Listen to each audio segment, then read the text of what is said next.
Test. Give Cynthia some or give Ann John some? Eggs, crates. Yeah. Right here.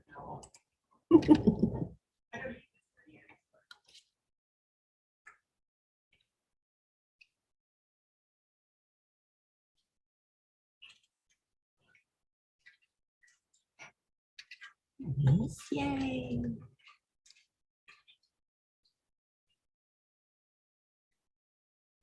Okay.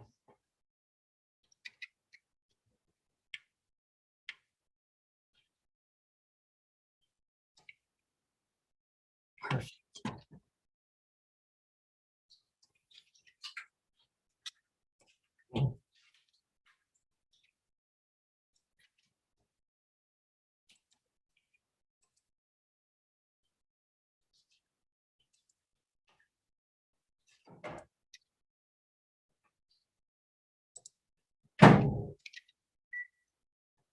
Awesome.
couple interesting things here.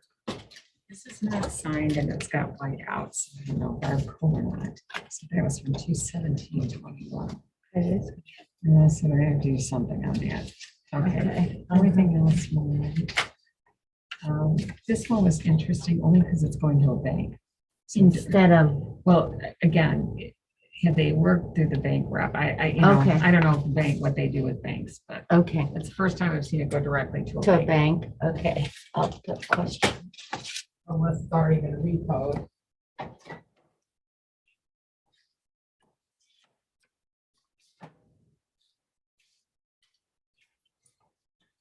All these things. Sure. Yeah.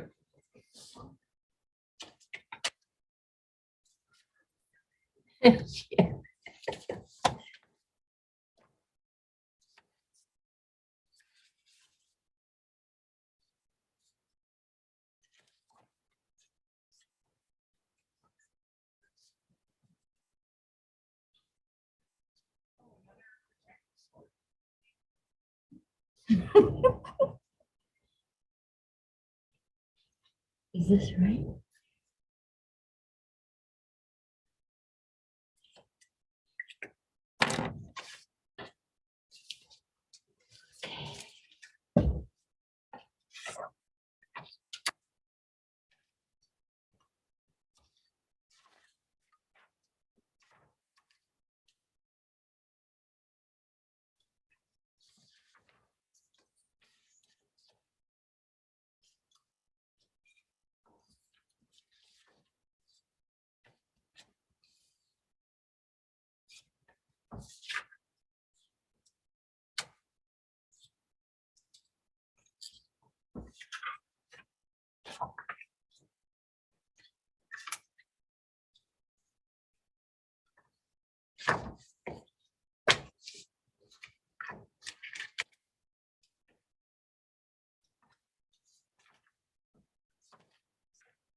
Ryan's gonna have, he needs to sign his credit card page.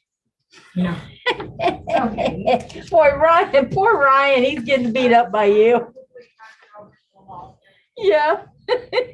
And Todd checks everything. That's hilarious.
Good evening. Hi, Peter. How are you? I'm good. How are you tonight? Good. A little bit warmer today, even though it was windy, but Yep. that's okay. A little bit of rain, maybe a little bit of snow tomorrow and Thursday. Right. I mean, it's amazing that we haven't, knock on wood, that we haven't had that much snow this winter. Not that the end of February and into March, we can't have snow, but I'm happy if it's minimal. I'd much rather have the rain. yes. I don't have to shovel rain. That's right. Hi, Christina. Hello. Hello.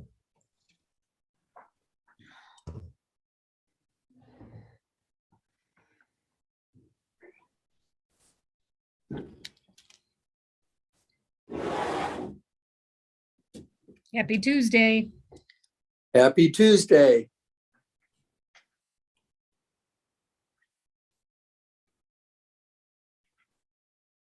At least it's staying light out. It's kind of amazing, isn't it?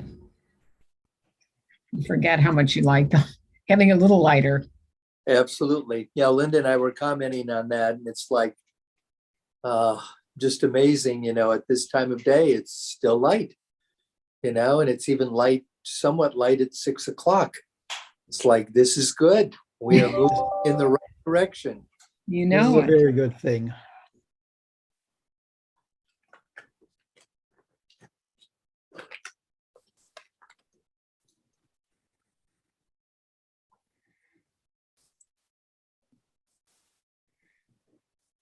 Peter, I was thinking, I don't know that much about your background, and I should remember from, when you were introduced to the board and whatever, I don't know,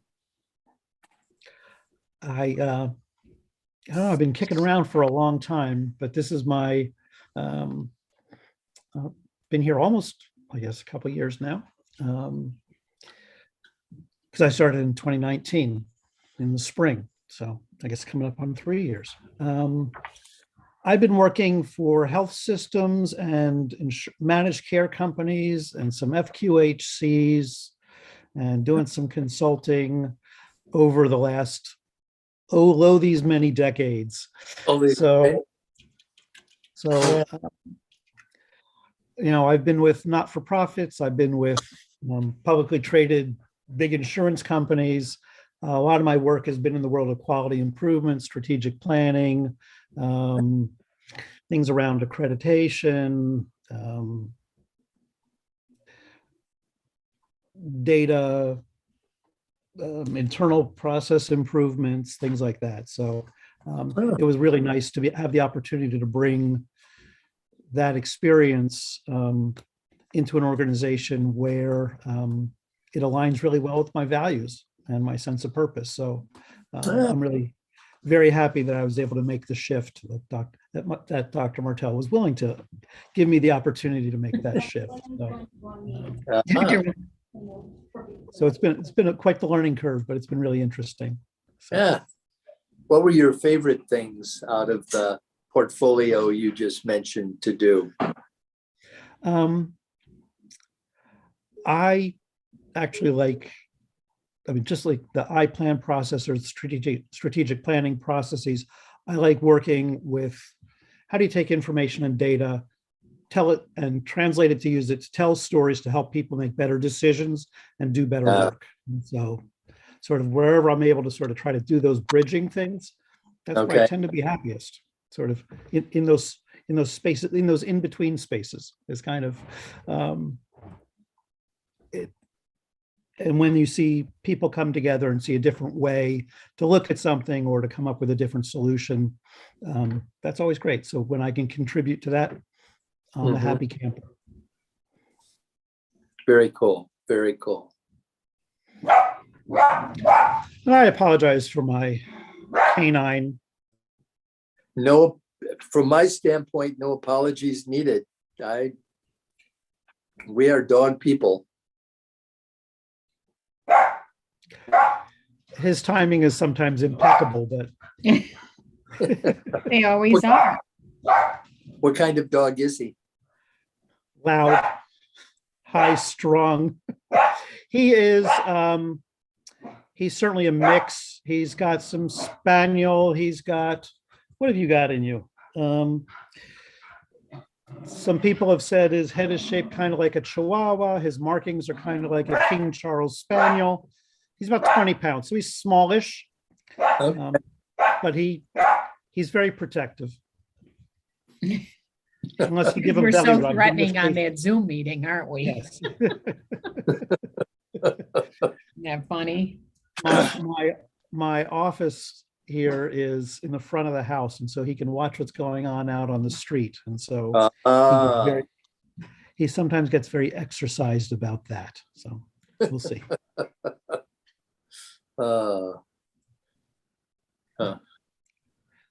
Okay. I was on another Zoom meeting earlier today for another organization, and I think it was the chairman of that particular group had a dog in the background.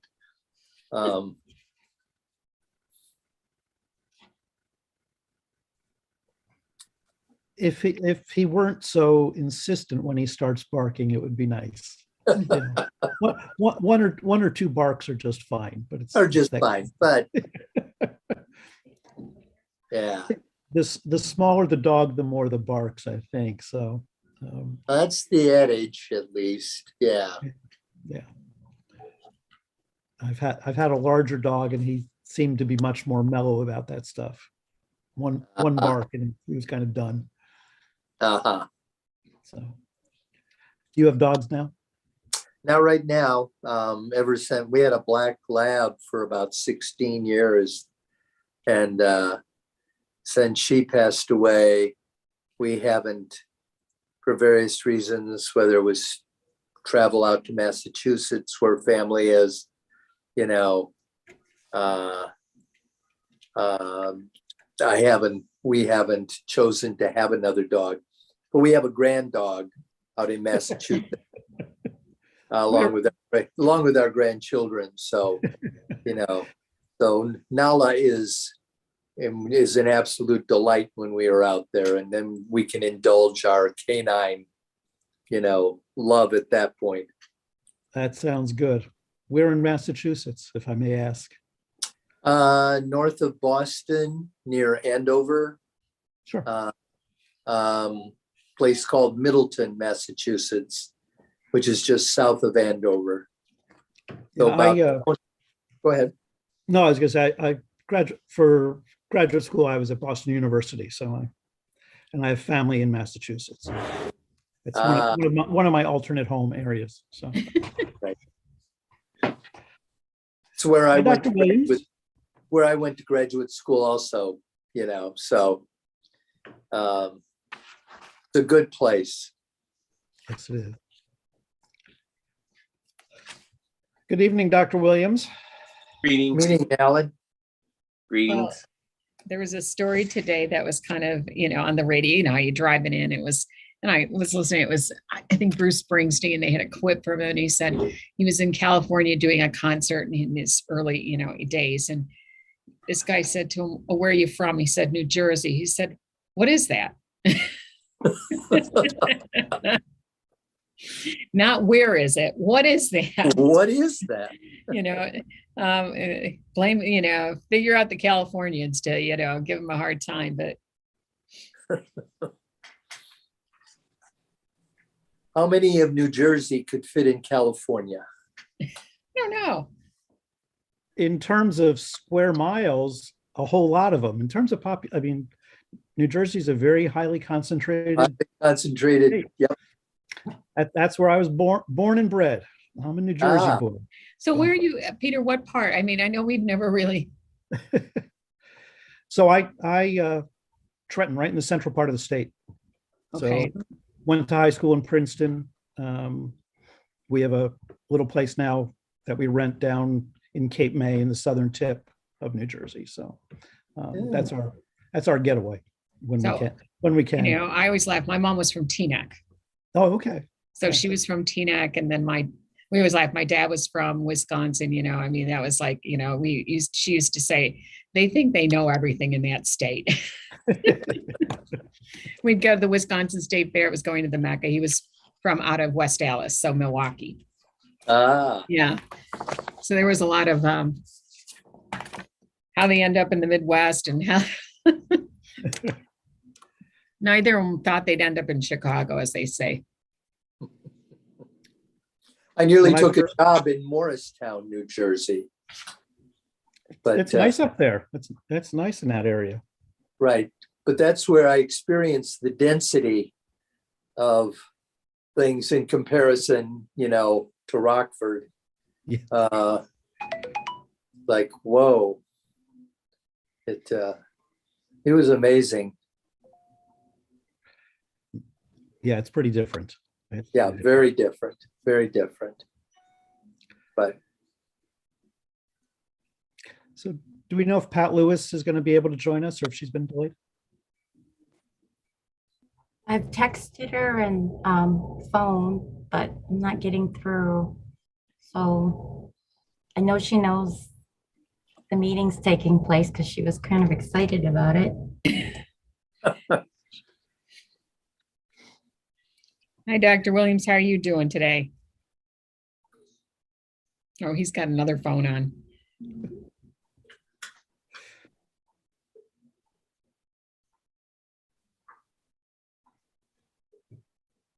I'm good, just multitasking. I know it's.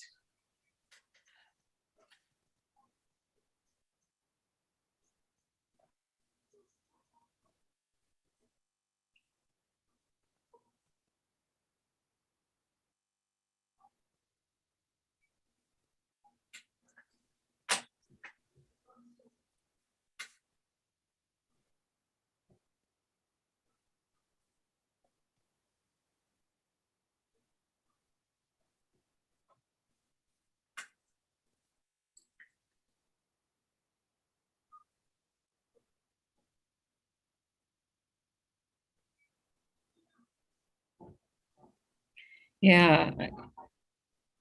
No, it isn't. Is she okay?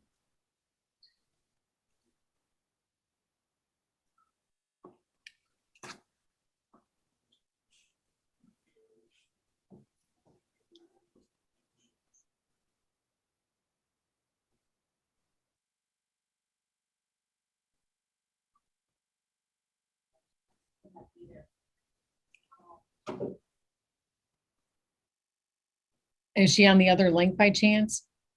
I'm sorry. Is she on the other link? No, I would see it.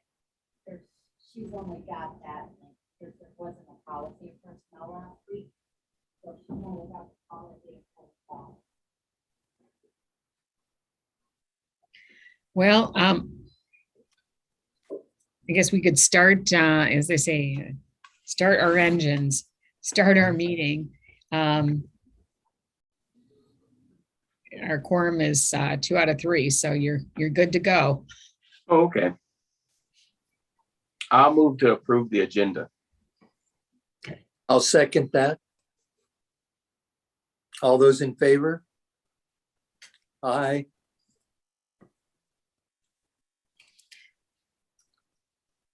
I guess the second item on the agenda is the accreditation overview. Peter? Okay, thank you very much. I'm going to share, put together just a brief overview. So let me share this. When is the accreditation process coming up? That's what we're going to kind of go through. So Okay. let's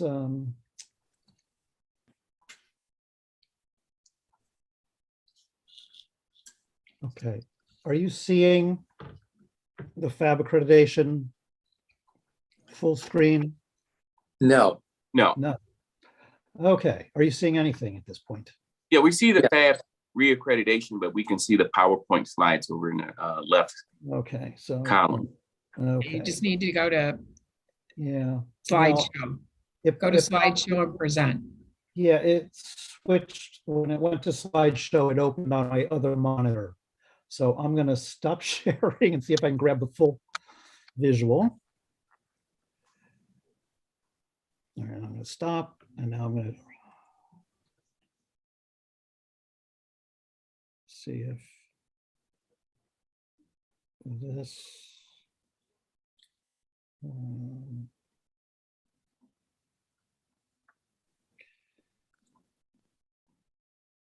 right.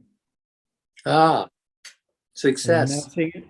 Okay, good. Yes. Because I can't tell what I'm showing is the problem when I'm sharing my screen. Okay, so I want to give let's talk a little bit about FAB accreditation. So the health department, excuse me, was accredited in 2017. It was granted accreditation, accredited for 5 years. Every year we submit an annual report to the Public Health Accreditation Board. So we've just submitted 2021 was our 4th year. We submitted section 1. That's part of the board packet tonight. So you have that material both in the committee packet as well as in the full board packet. That was approved by the FAB early December. We then had 30 days to submit section 2. And so we just submitted last week, section 2. We are up for reaccreditation this year. And the way that it's structured is based on when you got your accreditation, is when it ties to the calendar for this year for when we will be available. So our application process is open in the 4th quarter, is when we would actually be expected to submit that application. We have to submit it by December 31st of this year. And as I'm understanding the process, because this is my first time working with FAB, then we submit all the documentation, and there's site visits and an extensive review. And I'm sure for those of you who went through this a few years ago, you remember how extensive a process it was. And then there's site visits. Because of COVID, some of their site visits and processes have changed into virtual reviews and things like that. But we'll see where we are at the end of this year and going into next year. But that's, I mean, sort of the very high level, that's kind of what the process is. So one of the things that we're going to have to look at is we were accredited under the current standards. There were 12 domains of that FAB had set up that you had to respond under. And they roughly align really with the essential public health services. Under the new proposed guidelines for 2022, they've tightened them up and modified the language around them. And now they have 10 domains. So it really does much more closely align with the 10 essential public health services. And so, you know, under public health, assess and monitor population health is the first sort of slice of the 10 essential services. That's domain 1. But one of the things that has shifted in the language as we look at the new standards, and the language becomes more targeted around under explicitly addressing health community needs assets or equity issues. So, for example, Well, and I think, Peter, probably when you looked at the old accreditation, in the center of the circle, they've now really made equity a prime focus that every domain has to address. Now it's in the center of that circle. If I were to put up the old circle, this was the recommendation last year to update the FAB accreditation standards and the public health 10 essential services. Equity had always kind of been included, but they wanted to identify it as kind of the center. And so you start seeing more language around that, that not only do we have to meet the domain standards, but we typically now have to address how they're addressing equity issues and concerns and resultant disparities, right? So while it may not explicitly state it in the proposed version description, you can see very much where they've got it as the center of the focus on that wheel now. Thank you. Yeah, and I think that's what drives some of the verbiage changes in here. So under the old standard, domain 7 was promote strategies to improve access. Pretty generic, pretty broad. Now it's contribute to an effective system that enables equitable access to individual services and care need to be healthy. And so when we think in terms of sort of, in some ways, upping the game, this is some of the stuff that it's going to call forth that we look at this, that we're the actual, within each domain, there's standards, and then there's substandards within those. And we're not going to get into that at all this evening.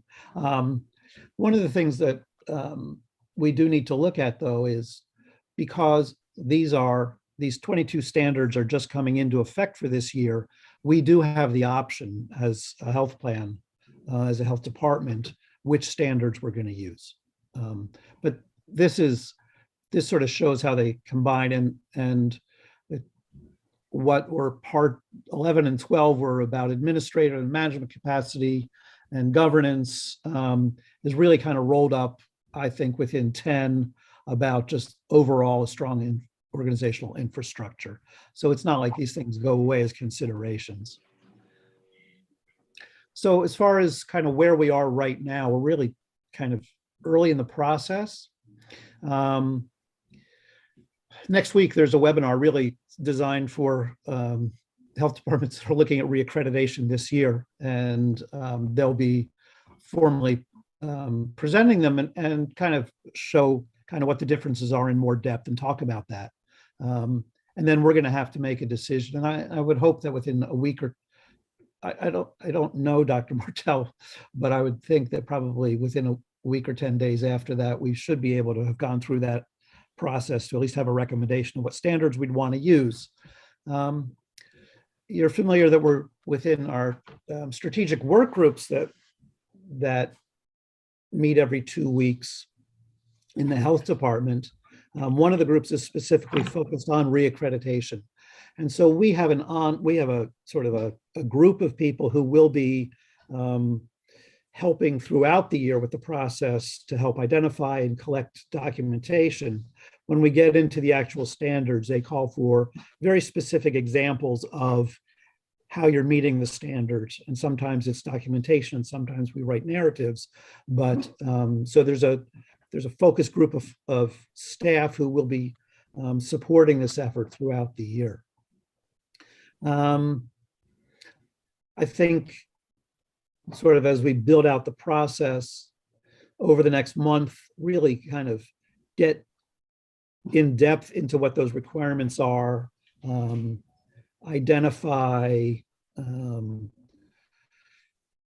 what we need, what we think we need, really kind of internally do kind of a gap analysis of where do we think our exposure is and our challenges would be in terms of how we'd be prepared to meet them, and sort of work with with this committee and the board and whole to make sure that we're on the right track as we prepare for this, and sort of kind of develop a series of internal checklists and monitors so that we're able to keep track of where we are over the course of the year.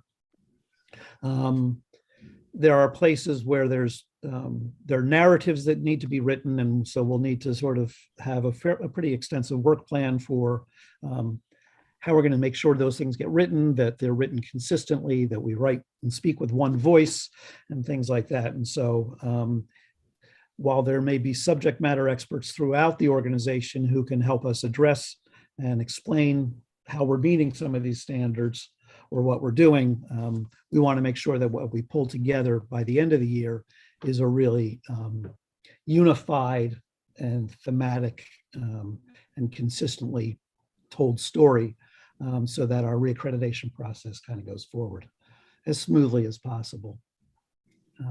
It's a really high level, but at this point, I think it's really, we'll be building this out over the earlier part of the year to try to make sure that we know exactly what we're looking for, that we know how we're going to, where we think we're going to have a relatively simple time meeting some of those standards, and where those gaps or challenges will be, and have time to work on that. Because of COVID, the FAB has adjusted some of the timelines in terms of how timely some of the examples can be. I think we will probably be able to draw heavily for a number of these things from the work that continued right up through COVID, including the I-Plan. But they did create some allowances for health departments to be able to use something where they may have said it needs to be an example within the last 2 or 3 years. And they're sort of saying, well, 3 or 4 years on certain items. So, we're going to have to go through that process and sort of look for what do we already have, or what will be developed as we go through the year. If you'd like, we can kind of walk through our submission of the section 1 of the annual report, if there's an interest in doing that. Peter, Yes. I was going to say, in terms of the inventory of documents, my remembrance is that became a significant part of what we did last time, because we were, in a sense, starting from scratch. And would the inventory of documents that would be needed this time in some way parallel what the inventory of documents were last time? I think it will be similar in most cases, but I'm not sure that, and this is where really, as we get into the details of what those standards really are and to see where they've changed. I know Dr. Martell, you've spent some time going through the proposed standards and flagged some areas that you identified as being, well, I'm not sure if we necessarily would have what will meet this standard and things like that. So, I mean, I think we'll want to detail that out. But I think, to your point, Mr. Powers, I think that a lot of it will be very similar. We'll be relying upon things from the I-Plan or reports or activities or initiatives that have been taken by different centers that support those standards. I think, frankly, depending upon how explicitly and how strongly some of those issues on health disparities and equity issues and how we are, what we have put in place to address that, I think, I know we've addressed it in many different ways throughout this certainly since the couple of years I've been here, but I think that we'll detail that, and I think having that inventory, or at least the list of what we need, as early in the year as possible, so we really have time to look for and to understand what the standard is calling for, and say, we have 2 or 3 things that we think meet this standard. What's the best thing? And because the documentation requirements are so extensive, we need to get a start on that all as early in the year as possible. And that's where having that strategic work group that's focused on document identification or retrieval, or saying we found these things, do they meet the standard? And having a working group that will kind of have this on their radar on a regular basis will be very helpful to me and to all of us as we're going through the process. Yeah, and I suspect that some of the things that when you think about our strategic plan, and then there's lots of plans underneath of it.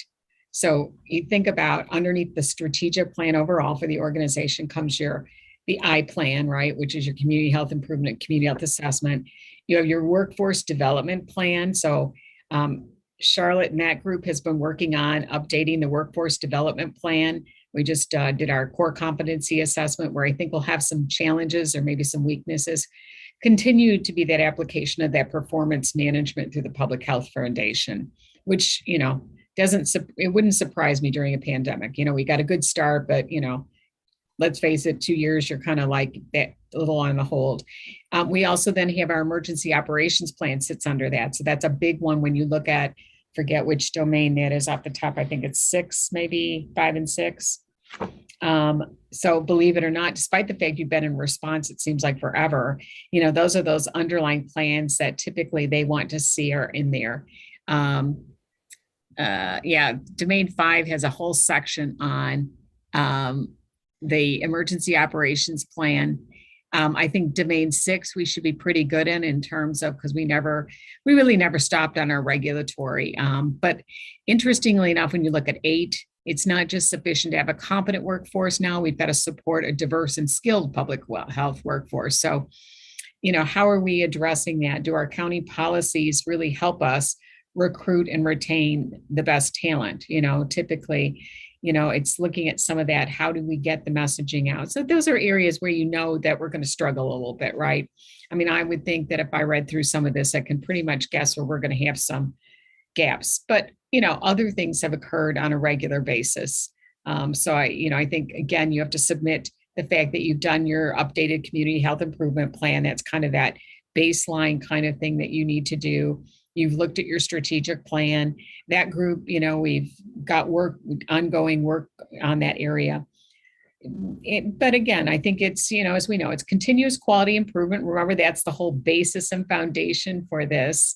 And I think that the whole accreditation process in public health I think people are looking back and saying, did it really prepare us for this last event as well?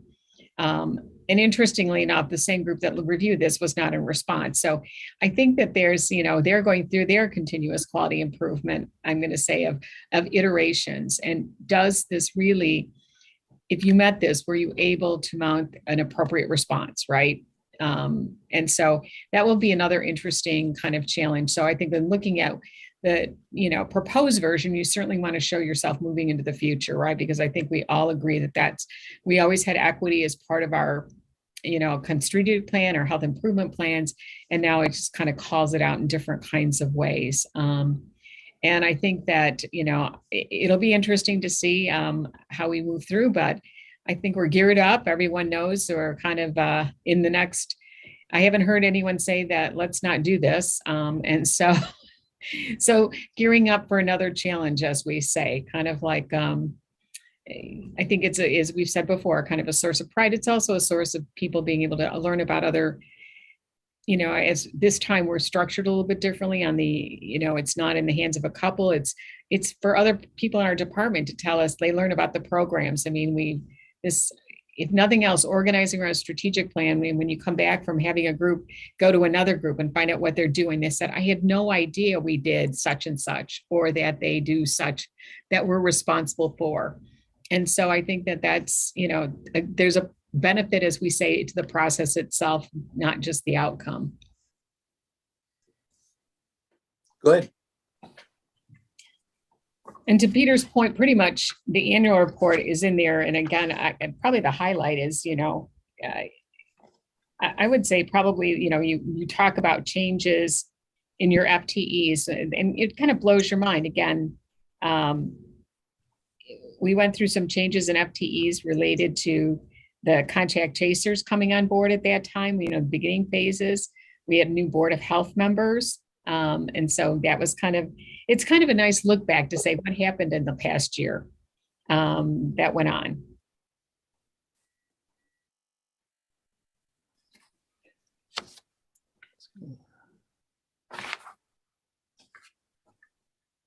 Welcome, Pat.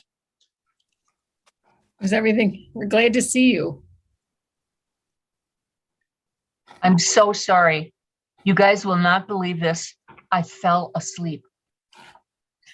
I got everything ready and I was just feeling really tired. And I sat down and I set an alarm and I didn't hear it. Well, I'm glad you're safe, because we're starting to okay, we'll get started. And then I thought, we were like, okay, we've texted, we've called, now the troops come out. I know I didn't sleep well and I was feeling kind of funky. And so I thought, well, okay, I'm just gonna be really ready. And life is unpredictable sometimes. Yeah. But well, Glad you're when here. I'm sorry, Jim, I'm really sorry, or Peter, I'm really sorry that I missed part of your summary. I went over the things that you sent. Obviously, we've got a big job ahead, and obviously the standards are changing. Yes, so I don't know if you want us to kind of walk, I mean, the section one, as we can just sort of pull it up here.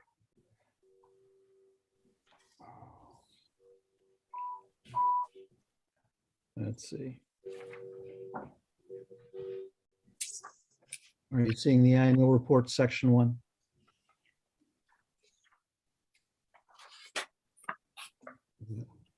Can you see it? Yes. Yes. Yeah. I really hate to have you do it over. I feel so bad. No, we haven't done this part yet. We haven't done Oh, this. okay. What you missed was a very brief PowerPoint that just sort of walked through what the domains are and what the changes and a little bit about sort of what our next steps are internally in Okay. preparation and walking through that. You know, I'm not going to, it's in your packet. Mhm. You've had a chance to read it. I guess it offers us an opportunity to talk about the impact of COVID on our ability, on our activities, as staff was reassigned, as leadership was reassigned, as been an incident command, as everything that everyone has had to do. It certainly had an impact, but we kept things moving throughout the time period. I guess these were some of the, so every year we've had to address these specific indicators from the standards around community health improvement plan to make sure that we're monitoring and evaluating it. And so, in this case, we had completed our I plan. And so we were able to talk about that.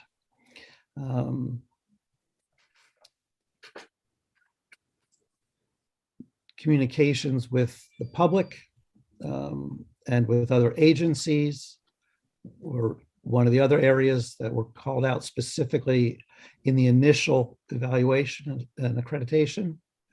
And, so we talked about all the different ways we were communicating with the public,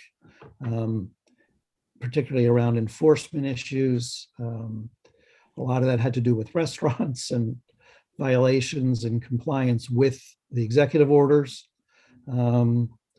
We also, while all that was going on, the state made changes to the Cottage Food Act. I know we've talked about that at the board. And so we told FAB about that activity. And again, from a compliance enforcement issue relative to travel and other guidance around COVID. The other measure was really sort of making sure that the communication between the health department and the board is clearly identified. And again, we sort of walk through what that process has been. They then, a number of these things also had become, because of COVID, some of the items became optional, but that was part one. And so it was a relatively straightforward submission that was approved, as I mentioned early in December. And then we just submitted our second section, which went into a little bit more detail, which is being reviewed by the FAB right now. And so I don't know if that's something that There we go. Dr. Martel, should we walk the quick? Sure. I mean, again, it kind of just gives them an idea what got submitted in section 2, because this committee will have a big lift as they look at documents that were, kind of as we have kept them posted on the progress over the Yes. next All 6 right. to 9 months. So let me just sort of give you a quick view of section 2 and And really, section 1 kind of focuses on the health department's capabilities to continue to meet the FAB accreditation standards, what would have influenced it. So, changes in leadership, changes in conditions, and it looks at those 3 core functions, right? Assess, assure, policy. So that's where that kind of comes from. And so then the section 2 gets a little bit more into performance management, quality improvement. Again, as they said, a number of these, 9 questions were completely optional. There were a number of questions where they said if your activities around COVID are responsive to the question, go ahead and use COVID as your example. So you are all seeing this, right? Mhm. Yes. Okay. So again, walking through these elements that they wanted us to give and these are very quick updates. I mean, they weren't looking for long narratives, but sort of, what have you done since over the last year, sort of what's happened, and then what do you plan to do going forward? Hopefully I have. Yeah. So performance management, a lot of these are asking about staff ownership, monitoring and revising performance management. So we really talked about how it's incorporated into the annual review process, but also that a lot of these processes in terms of evaluations and tracking these formal activities were delayed due to COVID. But though we did not lose track of them, and that we did complete in 2020, not in 2021, we did complete all staff performance evaluations, but there was this section that really talked about performance management and quality improvement. Some of the areas were able to speak to that because they kept those processes actively involved. But a lot of that was a lot of those projects were not formally running according to their charters and things like that. And they were delayed due to COVID. Excuse me, losing my voice here for a second. Talking about leadership support around performance management. And, so we do use things like after action reports relative to contact tracing and vaccination events. So we can review and discuss those things with those teams. And then coming into this year, in the first part of this year, we really will be sort of digging back as we demobilize from being fully focused on COVID. Not that we will ever not be focused, but as folks resume some of their additional, more traditional roles, some of those PM and QI activities will start in a more formal way. And some of them already have restarted. So we did not revise the QI initiatives. We've brought those to you before as a committee, but in 2021, we did not revisit those. So those are being reviewed. And so we'll be able to bring those forward as far as sort of status. And most of those will be continuing into this year. Training, we make sure that our new employee orientation, it does include discussion around performance management and quality improvement. But we are also revamping and looking at our onboarding and orientation process. We had a lot of new staff come on board with COVID. We've had some changes, and so we want to make sure that as we revise things in this world of virtual meetings and different types of ways of communicating, we want to make sure that we really can speak to performance management QI. They ask about customer feedback. That was probably the biggest thing that we did use because of COVID was the Qualtrics platform that we were able to use that to not just help people get registered for COVID vaccinations, but also then to do surveys and get feedback and be able to collect information to then look at process or modifications for workflows and things like that. So that was really leveraging a brand new tool for us, and we're continuing to use that in a lot of different ways. We didn't, because our formal QI activities were sort of deferred, we didn't do storyboards last year. That's part of when we bring back, as we get back into the swing of some of those more traditional QI activities. Just briefly, because I know we're getting close to the end of our time.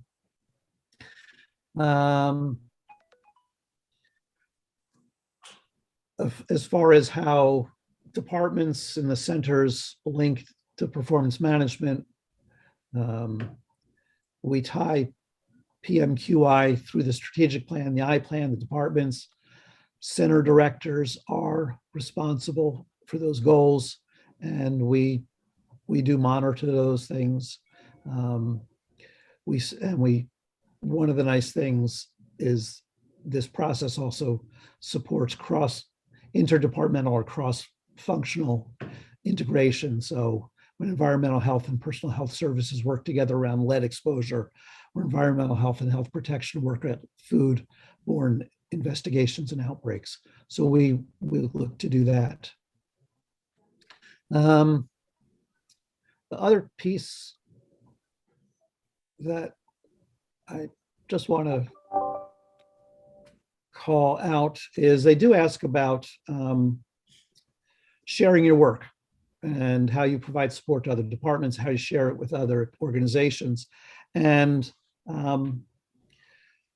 because of the ChemTool fire this year, and I know we've shared this with the board, but we wrote up sort of the work that we did working with the CDC's Agency for Toxic Substances and Disease Registry and the IDPH to do that full community assessment, how we leveraged the Qualtrics tool to do that, how we partnered across agencies and worked with local organizations, and then how